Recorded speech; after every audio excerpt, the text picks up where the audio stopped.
welcome to today's session on the transition to mandatory clearing of US Treasury securities.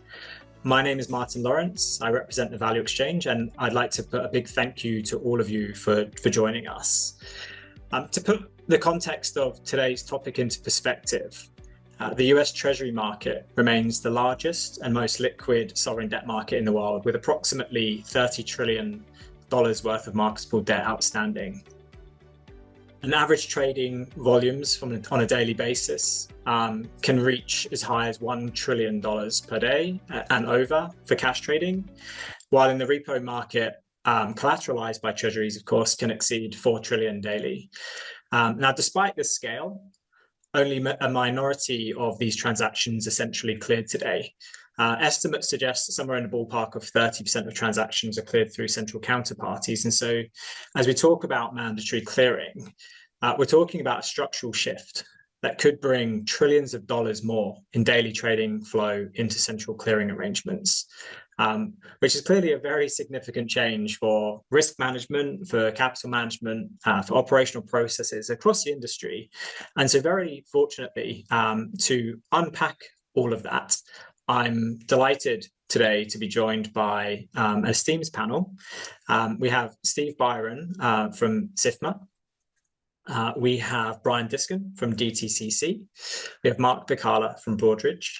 And we have Nate Wuerffel from BNY. So thank you, gents, all for being here today.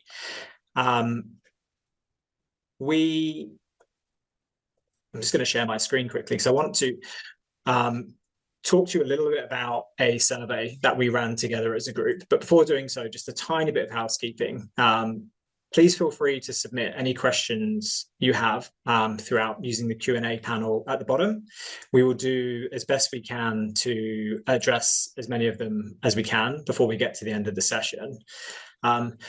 As you can see on the screen that I'm sharing, there is a QR code at the bottom left. Now that QR code will take you straight to the key findings of the research that we did as a group together, understanding the readiness for US Treasury clearing. And these are just a few of the highlights of them. So US Treasury clearing is still very much a North American topic. Once we move outside of North America, the level of understanding on the activity, client types that are in scope, etc., starts to become smaller. And so that's one of the things we're looking to address with the group today. There's also a shared expectation that mandatory clearing will raise capital and treasury costs, with some 38% believing their margin will increase by more than 25%. At the same time, readiness depends heavily on the clarity around CCP operating models and system changes, with 88% of respondents telling us that they cannot finalize preparation until they have that clarity. And so Brian here is going to give us some clarifications and some guidance on the FIC models. Almost half of the respondents said that there's some remaining rules that they need to have clarified to stay on track. Otherwise, they risk falling behind. But having said all of that, and while there clearly is a lot of work still to be done, a healthy 47% of firms are very confident of being ready in time, with a further 41% being somewhat confident. And so I think that's a really positive number of firms when it comes to their preparedness today. And all of those factors we've just talked about are going to have a significant impact on how the industry starts to prepare over the next 12 to 18 months. And with that context in mind, I really wanted to just start with a very quick audience poll. So Yuseni, if you could quickly pop up the audience poll. So I just wanted to get an idea from the people that we have here today. We have a large number of you on whether or not you are directly impacted by the transition to mandatory clearing of US Treasury securities. So you have three options. Yes, that's why I'm here. Not directly, but I'm very interested in the topic. Or, I don't know, please help me to understand the scope.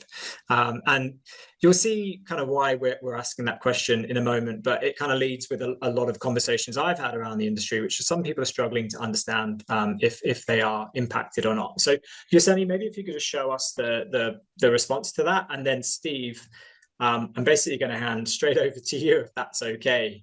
What I'd love it if you could do is to kind of ground us in some of the fundamentals, taking us through, what's in, who's in, and why this matters. Okay, so not too many who aren't aware, but Steve, perhaps still you can go through.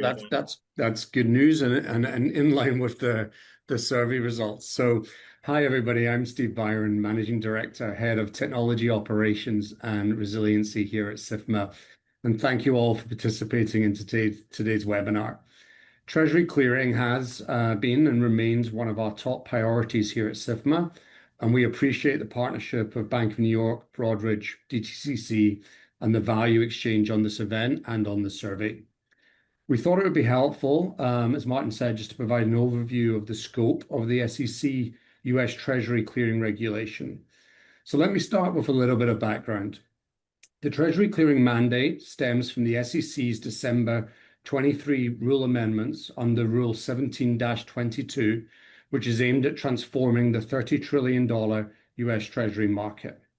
As we know, the US Treasury market is the world's deepest and most liquid market, and it underpins global finance, serving as a benchmark for pricing, hedging, and Federal Reserve policy implementation. The core goal of the SEC regulation is to mandate central clearing through covered clearing agencies, or CCAs, where a central counterparty, or CCP, acts as the buyer to every seller and the seller to every buyer, which reduces systematic and counterparty risk. The benefits of central clearing include netting efficiencies, orderly defaults, better transparency for regulators, and increased market resiliency. The SEC rule applies to eligible secondary market transactions involving US Treasury securities. For cash trades, it covers purchases, sales between CCA direct participants and registered broker-dealers, government securities dealers and brokers, or transactions done via IDBs.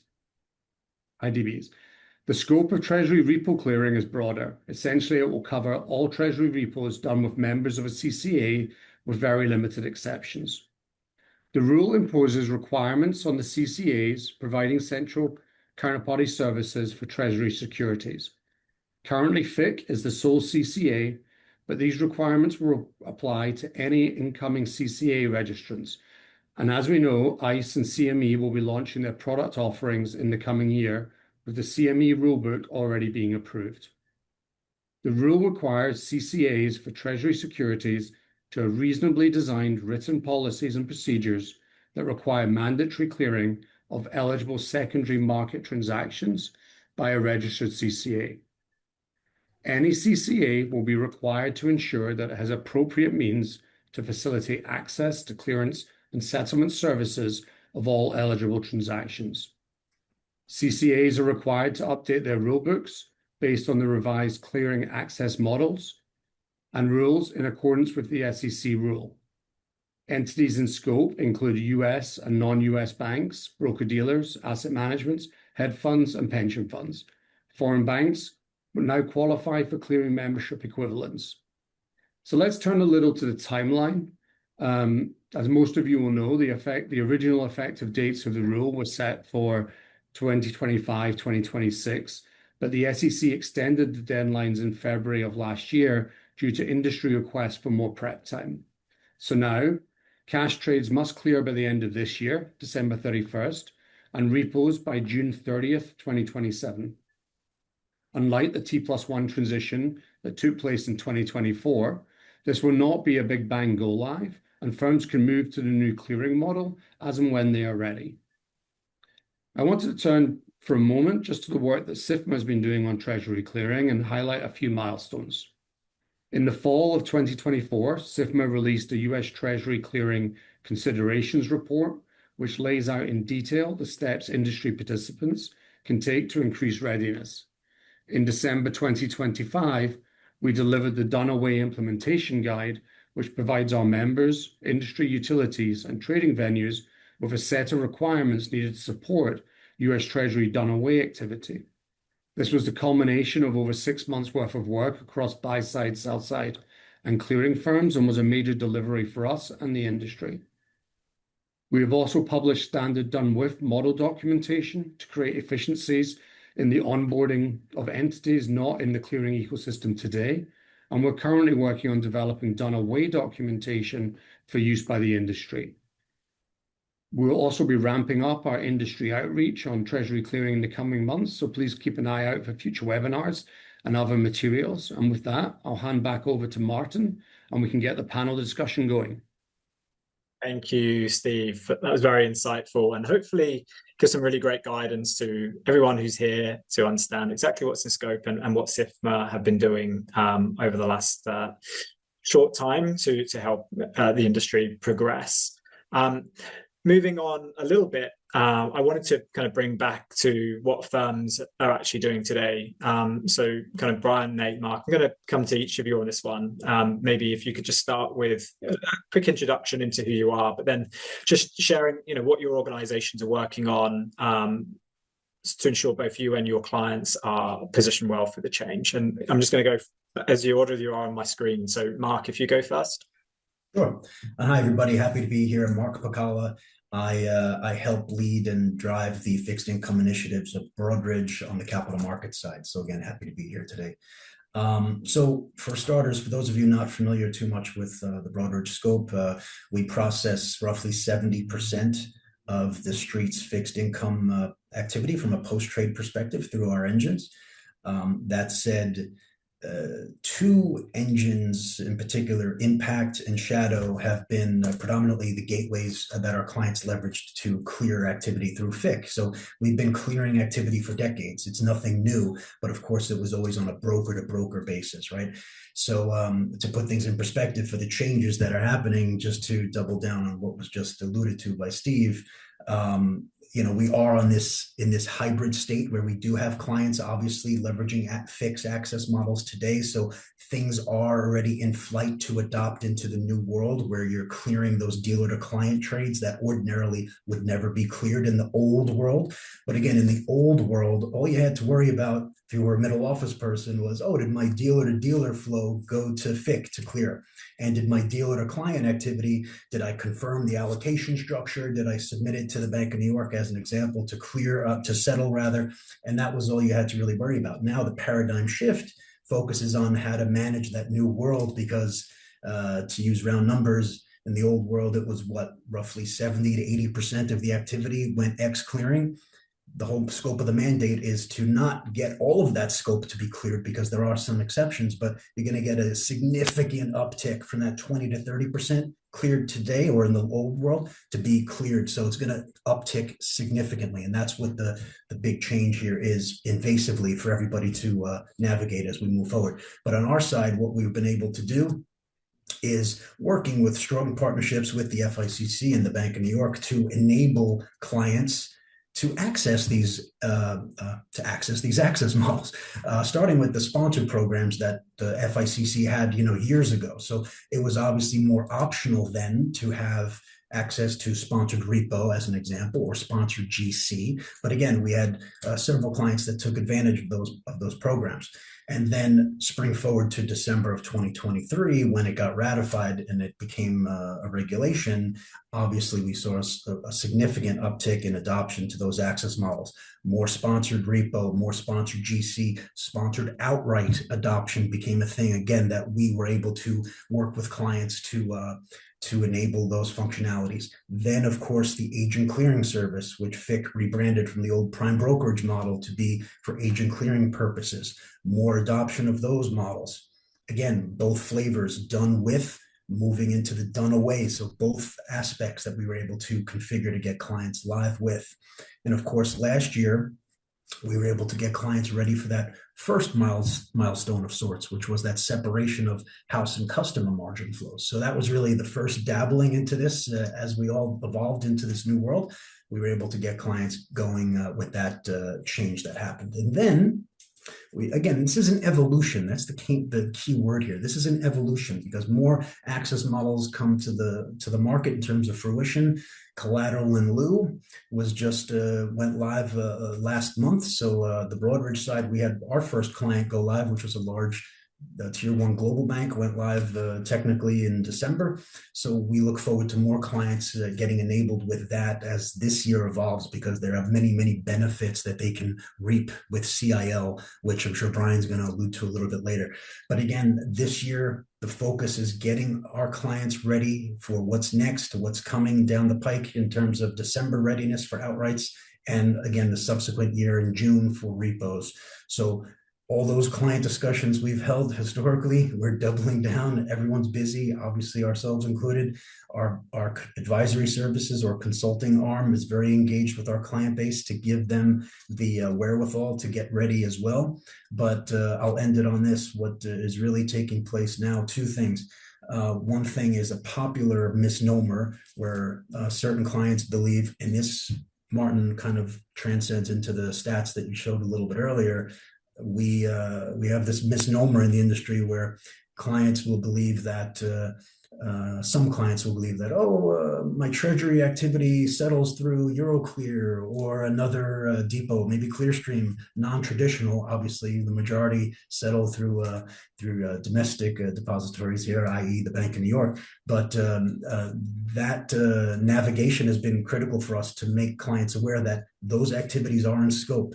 And again, on the Broadridge side, we have clients using our international platform, Gloss, to settle certain transactions in the Treasury market that go through the Bank of New York, but there are no clearance capabilities there. Same thing on our BPS application, which clients use predominantly for listed equity transactions. Clients do trade and process Treasury transactions through that platform as well. But again, no clearance capabilities. So what we've done is we've developed a standalone agnostic module that adapts to BPS. It will adapt to Gloss to get clients connectivity that they need to the FICC. So we're getting clients ready for that. Lastly, we are getting clients ready to take advantage of the FIC CME cross-margin capabilities. Clients are going to require a new FIC account that, again, Broadridge will configure for them as we evolve into this year. So a lot of work to do in a short amount of time.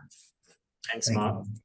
So you guys have been you've been very busy, so that's great. Nate, onto your side at BNY again. Maybe just share a little bit about what you've been doing as a firm, how you've been helping your clients for their preparation. Absolutely. Thanks, Martin, and thanks to everybody for joining this webinar. I'm Nate Wuerffel. I'm the Global Head of Market Structure for BNY. I'm also the Product Head for our Global Collateral Platform. And I guess I would start just by saying that BNY has a very long history in the U.S. government securities market. We actually made the first loan to the U.S. government after the Revolutionary War in 1789. And we've had this long-standing role in the market as the primary settlement agent. We custody over 1/3 of all treasuries here, and we have the largest single collateral management platform where you can do financing of treasury securities in our tri-party global collateral platform. And one of the things that the survey you mentioned highlighted is that you've got 47% of market participants who are feeling very confident they'll hit the deadlines. And one of the reasons for that is we're seeing this growing activity that is centrally cleared. On our global collateral platform, we're now up to $800 billion in cleared tri-party repo, and that's quadrupled since the rule was finalized in December of 2023. So that's a very positive sign. In terms of the things that we think about to help our clients get ready for this rule, we think it's almost a responsibility for us to be involved and help clients smoothly implement the transition. We've got sort of 4 categories of offerings. One is that we want to make sure that you can get access to clearing. We have a global clearing platform that's one of the leading correspondent clearing entities in the cash market. We also are one of the top financing counterparties. So if you want to do repo financing, we have one of the top centrally cleared repo desks today.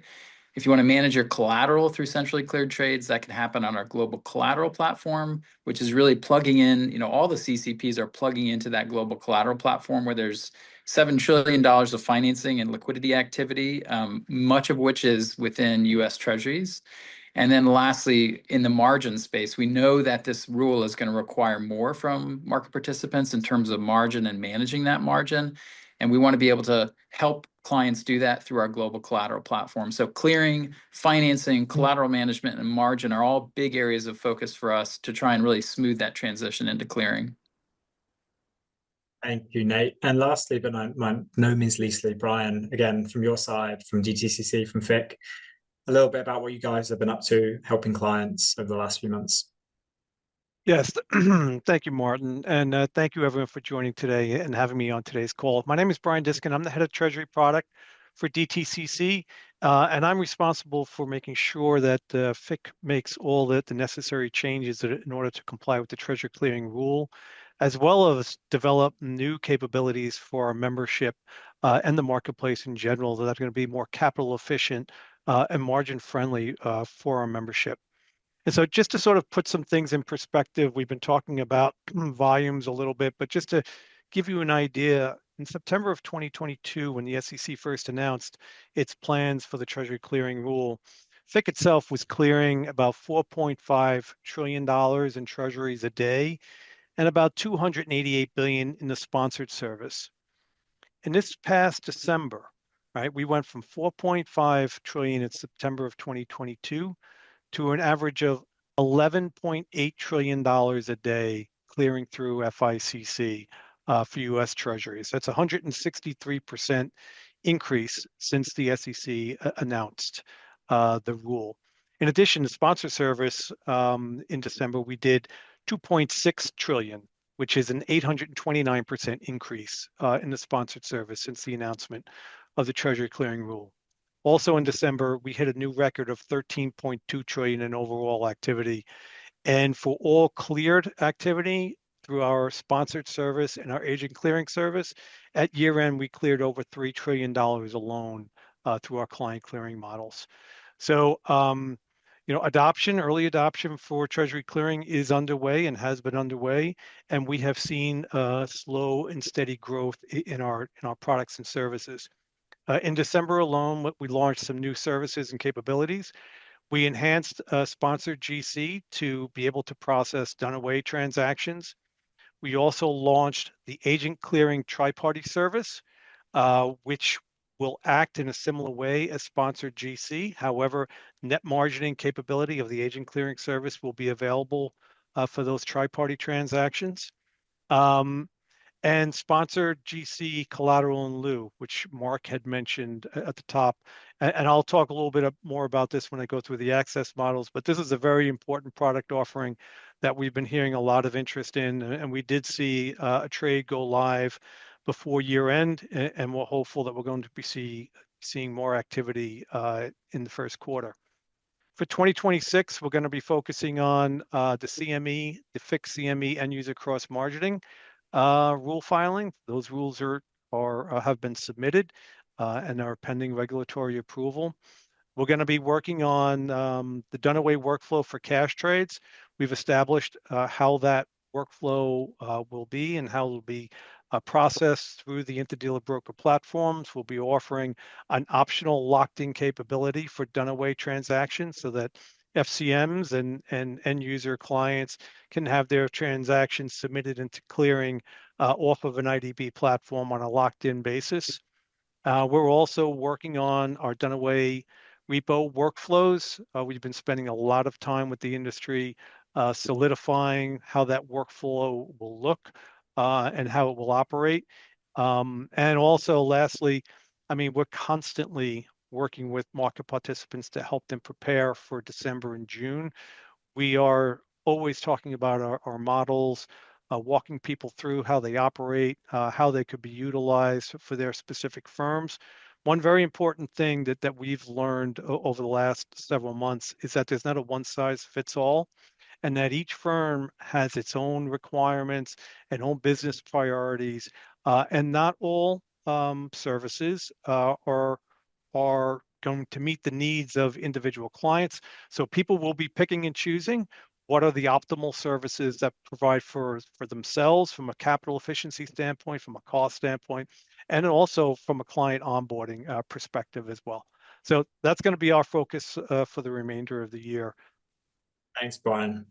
I want to, if I can, flip back onto another topic that came up quite heavily in the survey, which was where we asked around a number of clarifications or rule clarifications which firms are still waiting on. There was a number of clarifications we talked about. I think around 71% of respondents to the survey said that they needed clarifications across all of these rules.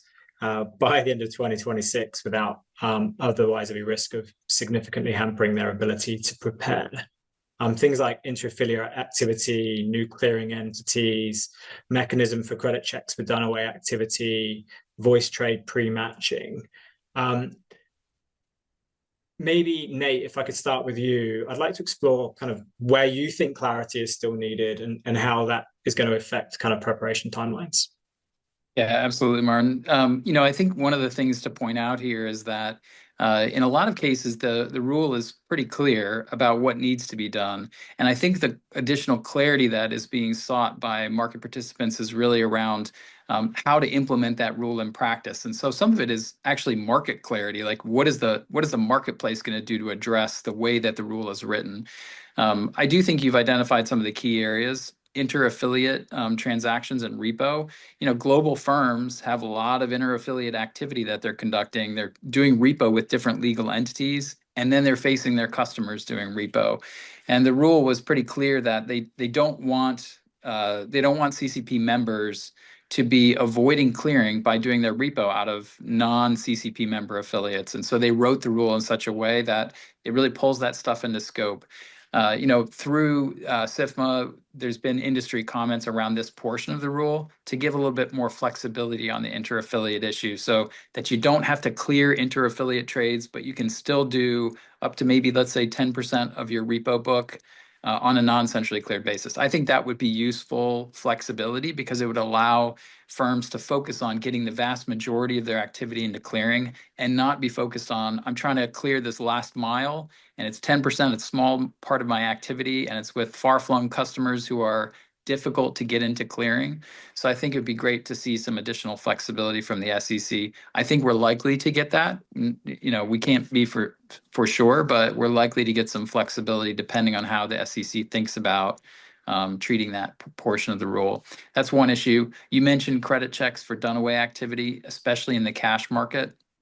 Cash market operates at super high speed, so you have to have certainty around those trades. So if there's some sort of credit check process there, it needs to work at that high speed. And others might want to talk more about this, but that's important. Getting the new clearing entities up and running, so FIC is well established. And as Brian was mentioning, we're rolling out lots of great new products with FIC. Other clearing entities are also looking to get established. So I think market participants are wanting to see those. And then maybe just the last thing I'll mention is sometimes there's comments about the extraterritoriality of the rule. And that, I think, is the view being expressed that it's hard to implement this rule on a global basis, but it is a global rule. The Treasury market is a global market, and you want the Treasury market to function in a fair and consistent and a level way so that wherever you're accessing it, that the same set of rules apply. And so I think it's very important that we not start to carve out little pieces of the Treasury market where the rule doesn't apply. That's why I particularly like this inter-affiliate flexibility. It can apply really consistent rules, but give some flexibility around that without starting to carve up the Treasury market and its liquidity. Thanks, Nate. Steve, anything that you would add to that, just around some of the clarifications that may still be needed from your view and what SIFMA are working through? Yeah, look, I think Nate covered it well. I'd say that it was interesting because just the timing of this survey, if we think when it went out in sort of September, October last year, with results coming back in November, December. I think we've got some clarity on things like what the industry would like credit checks to look like. So that was an important part of the SIFMA work that we did and delivered in December in terms of laying out that framework in terms of how the industry would like the credit checks to work. And to Nate's point, needs to be low latency there. So that roadmap is out there in terms of what the requirements are. It has to be built, right? And firms will have to decide how they're going to plug into that. But effectively, I feel like that barrier has now been removed. The inter-affiliate activity remains open, and obviously, as you have new CCAs coming online, there may be additional areas that need to be worked through as an industry. As those rules are published. Thanks, Steve. One of the major areas which people obviously keep talking around when it comes to clarifications and I think the choosing the right access model is a big aspect for firms. And so, Brian, I know you touched a little bit already on some of the different access models offered at FIC. Could I get you to maybe just give a quick quick summary around the access models that you do have, and some of the considerations for those models, like why would people pick those models over another one? Is it around improved margin? Is it improved operational capabilities, etc.? I think so. We have two basic client clearing models. We have our traditional sponsored service, and we have our agent clearing service, which went live in March of this year. The main distinction between the two, in the sponsored service, the indirect participant onboards as a sponsored member of GST, meaning that they're a limited purpose member of the clearinghouse. In the agent clearing service, the indirect participant onboards as an executing firm customer at GST and is not a member of the clearinghouse. That's one distinction. Okay. The second distinction between the two services is margin capabilities. In the sponsored service is a gross margin product, meaning we look at client portfolios individually, assess a margin amount, and we collect the gross margin associated with each client's activity within a sponsored member's omnibus account. In the agent clearing service, right, we allow for net margining, where client portfolios can offset one another from a margin perspective, right, and thereby bring down the margin requirement of the agent clearer. Now, not everything is one-to-one, right? So we'll go back to the sponsored service. So the sponsored service supports, we've been hearing about done with, done away, right? The sponsored service has always supported for DVP, done with and done away activity. The agent clearing service also supports done with and done away activity. Sponsored service has a tri-party product, sponsored GC, right? Again, that has been predominantly done with activity, but in December of this year, part of our rule filing changes and work with the Bank of New York and Nate and his team, we have now enabled the sponsored GC service to support done away activity. So that's now available for sponsored GC. Agent clearing tri-party is a mirror of the sponsored GC service. So again, we worked with Nate and his team to develop how the agent clearing tri-party service would operate. From a transaction flow and trade processing standpoint, the two are identical. Trades come into FICC, transactions come into Bank of New York, the transactions settle at the Bank of New York, and then when the trade settles at the Bank of New York and that is communicated to FIC, the transaction then novates to FICC. Both services allow for done with and done away activity as well.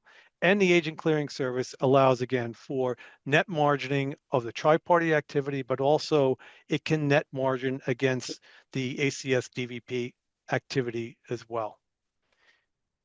Both services offer client segregation of margin. So that's where the client will be posting margin. When a sponsor elects to open up a segregated margin account, that margin will be calculated individually. The margin posting is responsibility of the client, and FIC will segregate where that margin is held and protect it for that client. The agent clearing service also offers client segregation.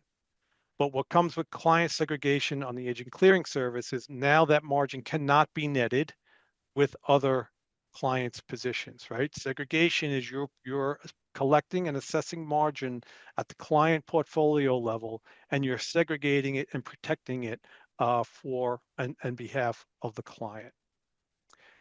What we also developed this year and implemented in December is the collateral in lieu service, and this is exclusive to sponsored GC. The collateral in lieu service, and again, working very closely with Nate and his team around how we can structure this product for there to be no margin posted needed for the client side of the transaction. So this eliminates the so-called double margining, where a sponsor has to post margin for both its side of the transaction and the client side of the transaction.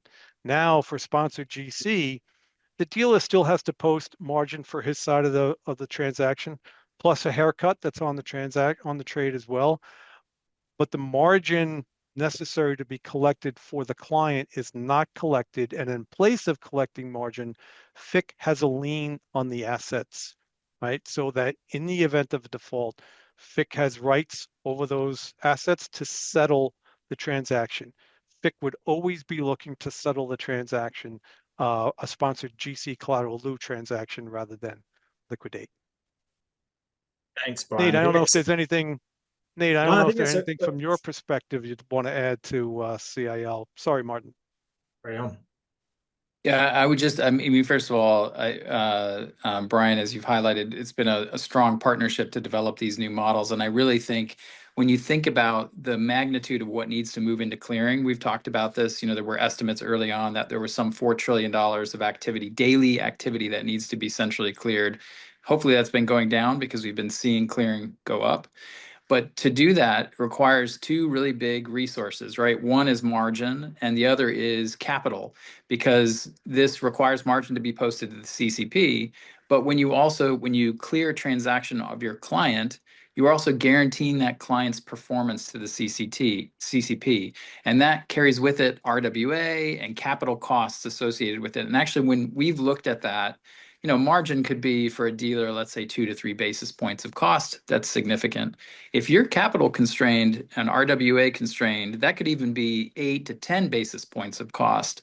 And collateral in lieu, in particular, seeks to eliminate a big chunk of those costs. First of all, it can reduce to zero the margin for the client side of the transaction with, let's say, a money fund in most instances, getting rid of that double margining problem. But the other thing it does is it doesn't require you to guarantee that client into clearing. And so for the dealer who's clearing that client trade, they no longer have that RWA capital exposure of the guarantee and the margin that they've posted to the CCP. That's a big savings. And so the whole game here right now is to how can we meet this deadline but do it in the most capital and margin efficient way that's still safe, because the reason you have these things is to protect yourself against these scenarios where there's a lot of stress and there's a potential default. And I think that's the real beauty of collateral in lieu. It does both margin and it gets rid of the capital cost guarantee. And then agent clearing, it's very, very effective at reducing margin on both sides of a repo trade, both the collateral provider and the collateral receiver. So that netting is very powerful, though it does not have the same capital savings that collateral in lieu has. So these are two great models that are out there. You can do them outside of tri-party in the case of ACS and sponsored DVP, or in tri-party with collateral in lieu. And as I said before, we're seeing a lot of growth in tri-party, and I think collateral in lieu will probably be something that attracts a lot of activity because it's so much more efficient to try and conduct that clearing. No, actually, it was really good you did that, because that kind of covered my next question anyway, which is all around kind of capital cost and margin requirements. So maybe Mark, I'll come over to you next if I can. Just thinking about it more from a operational challenges and practical layer. A number of things that came up in the survey that people had concerns around: documentation, back office processes, technology changes, done away clearing. What do you see as the biggest obstacles to kind of merging operationally at the moment?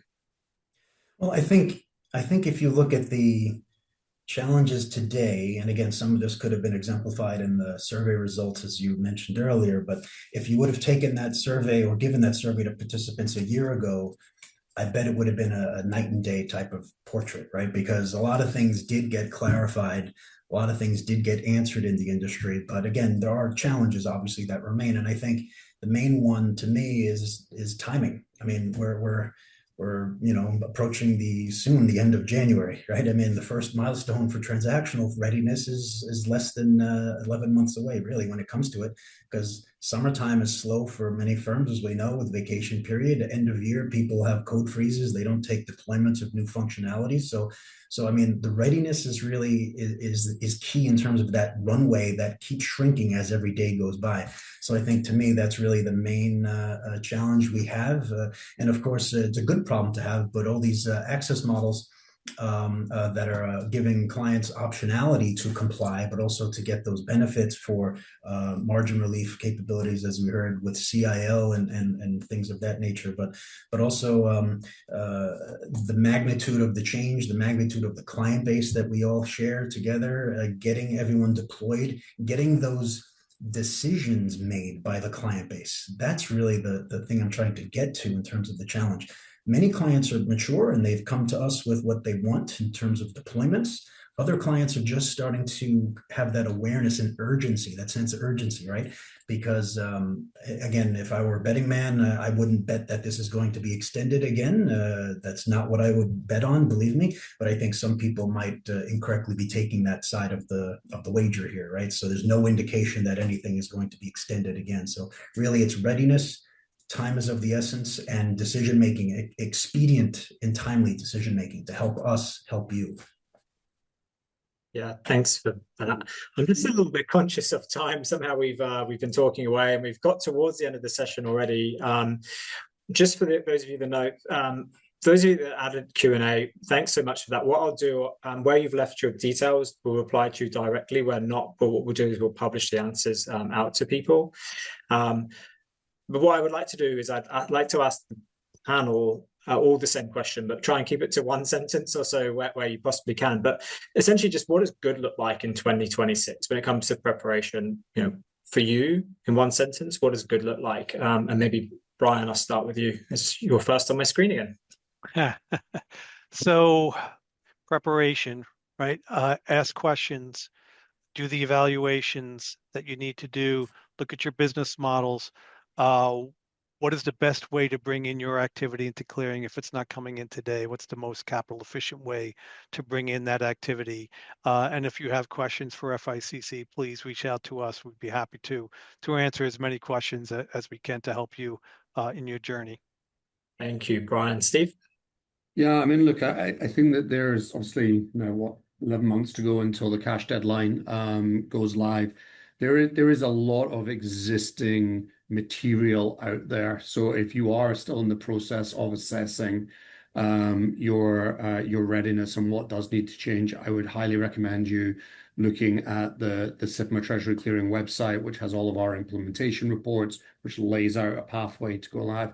I know that FIC has a huge amount of documentation available as well there, but that's certainly a good starting point in terms of if you are still at the assessment stage and not in build stage to start that process as soon as possible. Thanks, Steve. And Mark? Obviously, picking and making sure you have your access models of choice so that you can be ready when the time comes. Also understanding the new entrants into the market for clearance. As we know, CME and ICE, we have capabilities to help clients, and many of those discussions are taking place now to allow connectivity to those CCAs as terms of new entrants go, but also really doing that data lineage or following the bouncing ball in terms of where treasuries are transacted in your own internal infrastructure. We're getting several discussions being held at this point in time where firms realize that they have treasury activity in another bespoke engine away from us, and that maybe does not have clearance capabilities associated with it. So then they're asking us for assistance, which is great. But again, get ahead of those types of things now because it's a little late in the game, and the quicker the better. Thank you, Mark. And sorry for coming to you last, Nate, but your view? Yeah, I mean, I'll start with a preface, which is that I agree we should not be banking on there being a delay, a further delay or extension of the rule. You know, the industry asked for a year, the SEC granted a year. And so I think we should be expecting that we need to be ready by the end of this year for cash and the end of June of 2027 for repo markets. And with that said, I would say, you need to know where you're doing treasury trades that are in scope. You need to run the math, look at the margin and the capital. It's important to look at the capital costs of clearing and then figure out the best model and run with it now, because you'll be able to make adjustments in the future, but there's not a lot of time. So you need to get up and running on models that can support you. And so you're not last in line for legal, technology, resources, counterparty relationships. You need to get moving now. Thank you. And look, honestly, that's all we have time for today. I hope the discussion has been useful. It's helped to clarify to some of you what is certainly a complex and fast-moving change for the market. Mandatory clearing, of course, is just one external driver requiring change at the moment. There's lots else happening in the world with T+1 in Europe, with tokenization, with asset servicing automation, 23/5. And with that in mind, we are running a campaign with Broadridge called Making Every Dollar Count. We've put the link to the survey in the chat. We'd really love to hear from you on this survey around how you're prioritizing transformational spend in your organization. I'd like to say a huge thank you to Steve, Brian, Mark, Nate for being so open and detailed in your perspectives.